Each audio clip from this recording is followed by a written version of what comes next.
If you were to say, so what percentage of adult Americans are at an appropriate body mass index, exercise, eat their fruits and vegetables, don't smoke, wear a seatbelt, I mean, you might be surprised to know that 3% of adults over 18 do all 5 of those things.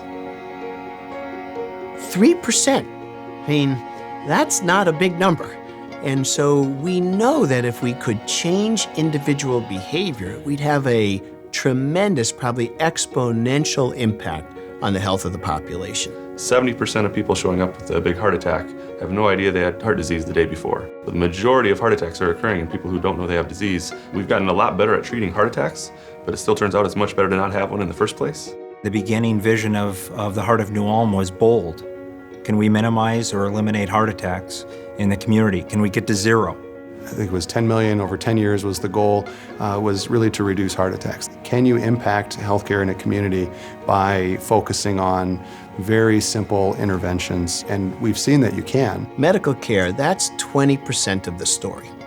So 80% of the story has nothing to do with the temples of technology that drive American medicine, and has very little to do with 18% of the GDP being spent on healthcare. It's all about the social determinants. This is an incredibly complex sort of witch's brew of social, political, and economic problems, but it impacts health. The Heart of New Ulm is a 10-year project, and it does take a lot of investment on the front end. But now it is so exciting. We're in this year 7 where the community is owning it. People know what it takes to have this population health program have an impact in their community, and they care. They're invested. So there's a lot of community work on getting more active as a community together, on looking at our healthy meals together. Let's look at restaurant menus and see whether they can be healthy. Let's do things together as a community. That's the pinnacle of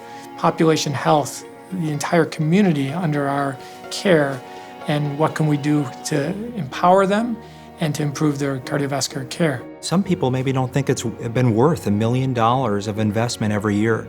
And what I've asked in return is, can you show me any other community anywhere in the nation that has improved by 7% the level of hypertension within a community, that has stabilized obesity, cut smoking rates, cut heart attack rates, improved physical activity, improved nutrition? And if we can find any other comparable community in the nation that's done that, then I'm able to evaluate whether the $1 million investment is a wise investment for not only this health system, but the broader healthcare system across the country.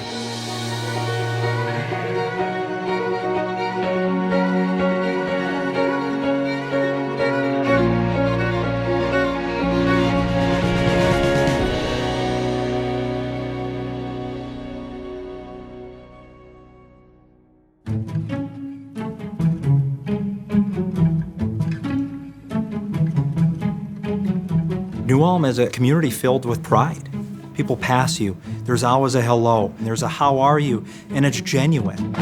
We are not a facade of a community, it's real. It is a community that has a sense of place. There's a mindset of we want to be an ideal community to live in. New Ulm considers itself the most German of towns in the U.S. There's a lot of pride in the German heritage, and there's, of course, a lot of pride in the German food. It is small enough that you feel like you know everybody, but yet it's big enough where there's a lot to offer, from the parks to Shell's Brewery. We're rich in history, and it's just a really great place to raise a family. A great rich history of activity, health, wellness, open space. Goes back to the sound mind, sound body philosophy of the Turners back in the 1850s. New Ulm is, it's a small town, about 14,000 people, pretty close-knit. People know each other, you know your neighbors. New Ulm definitely is salt of the earth people. They're very hard workers. They are traditionalists. Anytime something needs to get done, it's going to get done. The community pulls together. When something happens to someone, it's kind of like everyone's on board, there for them, anything they need help with. New Ulm has a tradition of running successful events, supporting one another, and just being there for one another. That is expected here, that you participate and that you are involved in your kids' lives, but that you also know your neighbors' kids and you watch out for everybody. It is the TV show Cheers, Northern Exposure, and the Andy Griffith Show, all wrapped in one. You don't have to include that, but I just want that on video someday, that will come back to me. What I've loved about the New Ulm area and where I grew up in North Dakota, open space. There's freedom. I get to live in the New Ulm community, serve in the New Ulm community, and probably what other leaders don't get access to is I live literally 400 yards out the back door of the hospital. I'm Toby Fryer, I'm the president of New Ulm Medical Center. New Ulm Medical Center is an integrated rural healthcare delivery system, and we're a part of Allina Health, a healthcare system serving Minnesota as well as western Wisconsin. It is a challenging time to be in healthcare because every ounce of our inner being wants to pursue better health, improved health for our communities, but we also know we're tied into a reimbursement system that pays for people to be in a hospital. We have an income statement that reflects revenue generated on sick people being in a hospital, yet all of our mission is about how could we prevent illness across the community. Okay, I think I'm gonna go down to CCU first. I'll be honest, I'm disappointed in the enthusiasm for improving outcomes of the health of a community, of a population, and affordability. And I don't know that there's any way to say that we're accomplishing that without the outcomes data. We now have the IHP data into the data warehouse, all that claims activity, so we could be looking at ER patients, care follow-up piece of how could the ER physician help us with that. When we have access to that information, it allows you to at least have the conversations with your physicians, with your patients about the cost of healthcare in a meaningful way. When they learn that a swing bed is going to be $3,000 a night versus $250 a night at a nursing home, that they care about that. Access to data analytics, to health information at the fingertips of caregivers, at the fingertips of frontline leaders is extremely important. We have an ER medical director able to access the sepsis care for every patient. He can do a real feedback loop to every provider for every case. That's empowering every leader, every clinician in our organization to be able to say, you have access to information that will help guide the right care at the right place at the right time for every patient, as well as for an aggregate population. Turns out that Toby and his team have probably use the data warehouse in ways that we had never anticipated. Where people are getting care, what are the ways we can influence their care, how can we find out where high utilization is going on and hotspotting around, are there pockets of diabetes or obesity that we could focus resources in a different way. So one of, I think, the great wonders is kind of out of this small community, this very sophisticated sense of who the patients are, who the people are in the region, and what are their healthcare needs, and how can we shape our system to meet their needs rather than just guessing at what they might be. Focusing on the triple aim and having access to the health system, I think, has been important. Without the resources of the system and having the electronic medical record, which allows us to do patient registries, which then allows us to get down to the quality of care that we're providing, I don't think we'd be able to do that without the resources of an entire system behind it. And for us, we can every day, through the electronic health records, through our own surveillance tool, be able to share, here's the health status of our community, here's where it's improving, here's where it's not, and here are some of the interventions we're casting across the community and the impact each of them are having.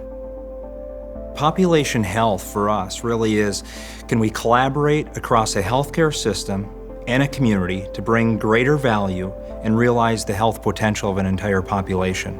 And I think we're realizing success when we see health as a priority for every organization in this community, not just the healthcare system.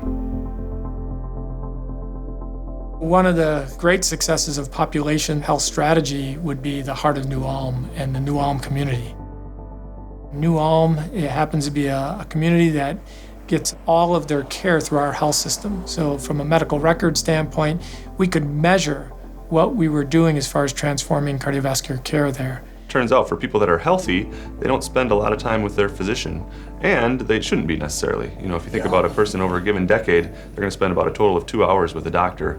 And the idea that that 2 hours is somehow going to determine their health for that decade is really pretty unreasonable. If we're going to intervene in people's health, we're going to need to do something more than just their annual physical. We're going to need interventions at a population level. We're going to need interventions in their workplace and in their community and in their homes, and they're going to need the clinical education as well and the clinical visits. But in general, it's going to have to be a broad-based intervention. You need really a collaborative effort from multiple different entities in order to pull something like that off. And it's just not physicians and health practitioners that are driving health. It is the community grocery store, it is the school, it is the workplace, it is the park, it is the roads, it is all of those things. Improving population health at the community level, I mean, it takes a village. And the healthcare system at this moment is really in transition. Is this a hospital-based activity? Is this a public health department? Is this a grocery store? Is this in the schools? And the short answer is it's all of the above. So it's a complex notion. I mean, our country is so big and so heterogeneous and so diverse, bringing together these forces, even in a relatively small community like New Ulm, is a formidable task. Lasting change happens when more people embrace it. And so the Heart of New Ulm, while it was started as a research project, and it was a partnership with Minneapolis Heart Institute Foundation and the Medical Center, for lasting impact, for lasting change, it needs to be embraced by the community. Businesses are complicated organizations with a lot of moving parts, and I think what the Heart of New Ulm has really allowed them to realize that their people are their most important resource, and investing in their employees really would make a difference. J&R Schugel Trucking Incorporated, we started our business in 1974. We have about 600 trucks. J&R Schugel was one of the first companies to embrace the Heart of New Ulm and partner with them. Every year, New Ulm Medical Center will give us a data report, so it'll show how many people were involved, what has improved, so that's statistics for us that we can use. We check 6 markers. It's blood pressure, cholesterol, triglycerides, glucose, the nicotine, and then your BMI, your waist circumference. Gradually, as we've started each year, we've had more participation. Numbers have been lowering, so that's really exciting for us. 10 years ago, when I wanted to walk up a set of stairs, I was concerned. I took it slow. It actually scared me. And that's one of the things that urged me to make a change in my lifestyle, because I thought, my God, I'm going to end up in one of these power chairs rolling down the street. Everyone needs to have an aha moment. Sometimes those aha moments are very negative and very dramatic. It'd be nice if people could have their aha moments with something that's much more minor. I was fortunate enough to have a wake-up call when there wasn't actually any damage to my heart. Making small modifications to your habits can have enormous consequences long term, and it makes you feel pretty good in the short term. Margins are tough in the restaurant business, and it's a lot easier to cook a frozen burger or frozen fries and keep them in stock. And when you start talking about produce and healthy foods, it's expensive, and those products are a little bit harder to serve. I was very hesitant to begin with because I didn't want us to be forced into doing anything, and we really dug our heels in and said, absolutely not, until you can prove to me that this is gonna make some money. And so, same with the New Ulm residents, I think they'd feel the same way. I feel like if this was pushed on them, it would be a little bit harder pill to swallow, but it's just been a lot of opportunities in removing roadblocks as far as finding ways to be healthy, and it's worked for our town. I believe that unless people are healthy, they cannot reach their full potential. They can't be productive. They don't feel well. They can't have relationships. So I think it benefits all of us to be healthy, and that is why we're here, to make sure people stay healthy. It's been one of the best opportunities we've had to be able to have a population health research project and actually a programmatic project done by a healthcare provider. What we've done with Heart of New Ulm and the work we've done with the statewide health improvement program as well has really, in our rural community, has really shown that people can work together as partners and have a collective effort, and it just goes a lot further. I get to be one of those community members that's on the Heart of New Ulm Executive Committee. Who's all on that? Well, you have everybody represented of the city, the hospital, the schools, community members. Make a well representation of the different aspects of the community to come together to plan what should we be doing differently here. So we look at what is important for kids. What's the most important we need to make sure we give them each day? What are we doing with them physically? We encourage them to walk to school or bike to school. Do we encourage healthy meals, healthy snacks? If the kids do walk to school in the morning or bike to school, their minds are ready. They've already physically done the exercise. They're ready to sit down and settle down for their morning routines in the classroom. So our job, if we're going to teach them academics, is to first get their mindset, get them ready. And being physically active is one of those keys. We got someone to take it out of counter and, put it on count. Oh. Okay, I'll cross that one off my list. Sounds good. Thank you for Thanks, Jen. Bye-bye. Bye-bye. A rabid coon in a park. My, oh my, it's always something. I remember sitting in that first meeting when the Heart of New Ulm project unfolded their plan. And it was, a light came on. It was really exciting to see the community get behind it and become active in the programs, events, and activities, and to come into our facilities and start utilizing the fitness centers and the cardio centers much more so than they had in the past. And this is the pickleball area. Who's winning? They are. We all are winners. Good. Very popular with the senior community.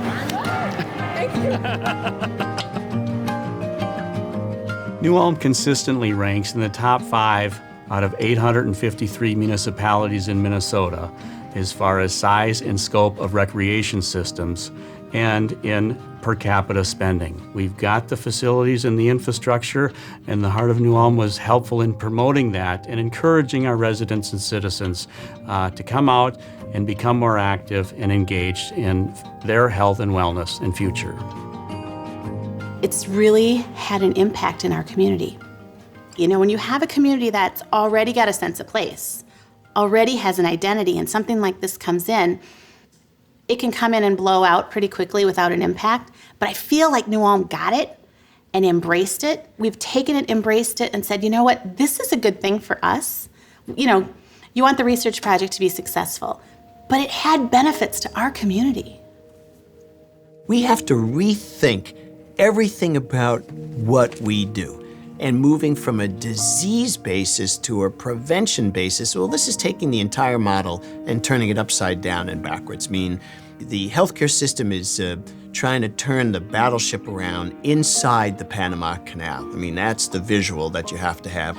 And it's colliding with the on-the-ground tactical reality of certain communities being able to make progress. And we have to make it easy for people to do the right thing. That's what I was so impressed in getting a deeper understanding about what's going on in New Ulm, that they've made it the default, easy, right thing to do, to exercise, to buy healthy food, to ride your bike. There are some amazing social change happening in that town. Are we really ready to tackle aspects of this problem? I think we are. It's going to be a matter of getting to that tipping point. Certain communities are going to say, we've had enough, we're not going to take it anymore, we're spending too much on healthcare, and we're not getting what we deserve for the investment that we're making. Historically, there's been other projects that have tried to look at population interventions, and it's always been an issue with buy-in. It's easy for a doctor to prescribe a medication.